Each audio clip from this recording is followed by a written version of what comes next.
Zee 24 तास एक पाऊल पुढे। 24 तास पाण्याची सवय असलेल्या मुंबईकरांना आता पाणी जपून वापरावं लागणार आहे। महापालिकेने 16 जूनपासून पाणीपट्टीत वाढ करण्याचा निर्णय घेतला, त्यामुळे सर्वसामान्य मुंबईकरांना प्रति लिटर 32 पैसे जादा मोजावे लागणार आहेत, तर झोपडपट्टीवासियांना प्रति लिटर 24 पैसे जादा मोजावे लागणार आहेत। पालिकेचे माजी आयुक्त सुबोध कुमार यांनी वाढता खर्च भरून काढण्यासाठी पालिकेच्या अर्थसंकल्पात पाणीपट्टीत दरवर्षी 8% वाढ करण्याचं प्रस्तावित केलं होतं। याला सत्ताधारी तसंच विरोधकांकडूनही फारसा विरोध झाला नव्हता, त्यामुळे मुंबईकरांना आता दरवर्षीच पाणीपट्टी दरवाढीचा सामना करावा लागणार आहे।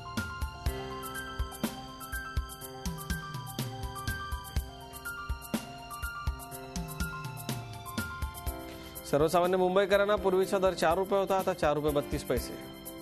1000 लिटरसाठीचा हा दर पाहतोय आपण। झोपडपट्टीवासियांना 24 पैशांनी वाढ झाली आहे। विविध कारखाने आणि इतर संस्था उद्योगधंद्यांना 43 रुपये 20 पैसे।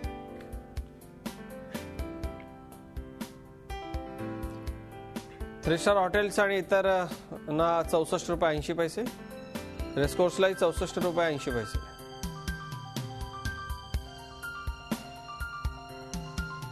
पालिकेच्या तिजोरीमध्ये संभाव्य भर पडणार आहे ती 73 कोटी 44 लाखांची।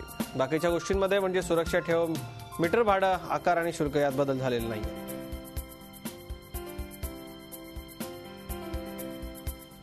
झी 24 तास एक पाऊल पुढे।